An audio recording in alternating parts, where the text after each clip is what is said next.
नमस्कार, मैं माया और आप देख रहे हैं माया माँ की कहानियाँ।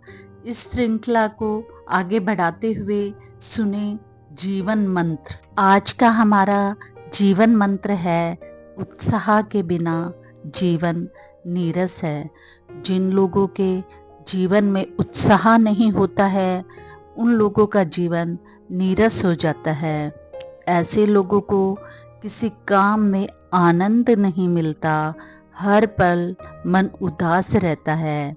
ऐसी स्थिति से बचने के लिए हर हाल में हमें खुश और संतुष्ट रहना चाहिए। इस संबंध में एक लोक कथा प्रचलित है जिसमें उत्साह का महत्व बताया गया है। आइए सुने उस लोक कथा को। प्राचीन कथा के अनुसार पुराने समय में एक राजा को अपने हाथी से विशेष स्नेह था। हर युद्ध में राजा उस हाथी को ले जाता था। हाथी भी राजा के सभी आदेशों का पालन करता था।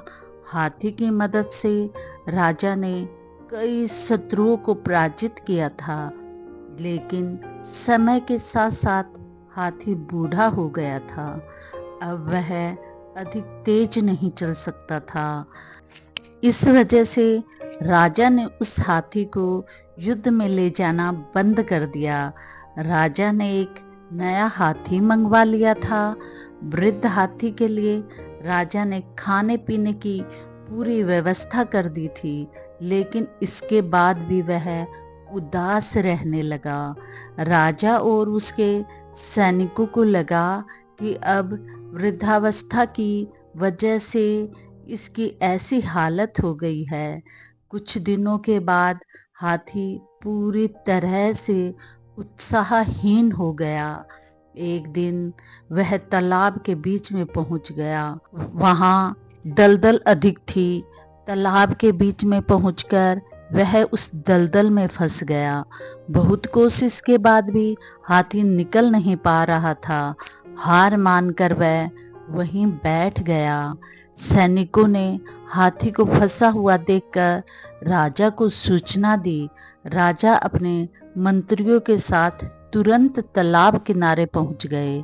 राजा ने हाथी को बहुत आवाज लगाई, लेकिन वह बिल्कुल नहीं हिला।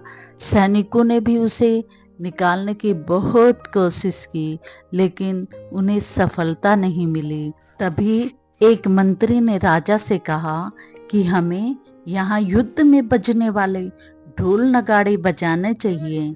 यह सुनकर राजा को हैरानी हुई, लेकिन उन्होंने हाथी को निकालने के लिए मंत्री की बात मान ली।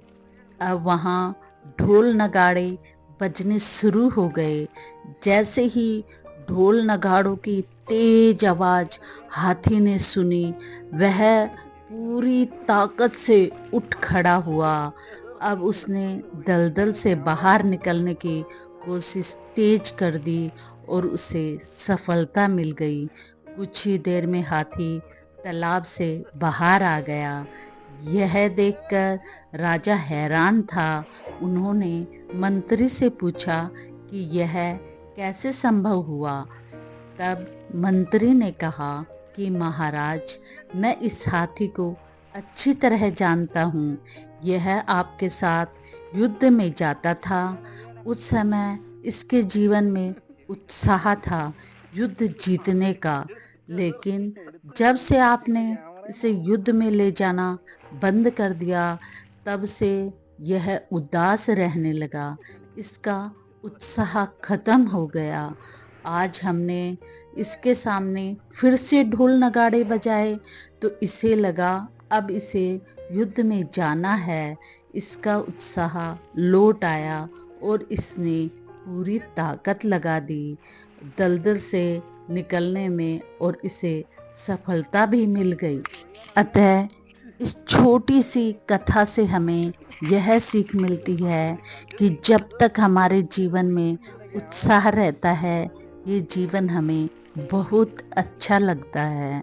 जब उत्साह खत्म हो जाता है तो जीवन भी नीरस लगने लग जाता है। इसलिए हर हाल में प्रसन्न रहना चाहिए, अपनी सुख सुविधाओं से संतुष्ट रहना चाहिए, तभी उत्साह बना रह सकता है। आपसे अनुरोध है कि ऐसी कहानियाँ देखते रहने के लिए चैनल को लाइक कीजिए, शेयर कीजिए और सब्सक्राइब कीजिए। धन्यवाद।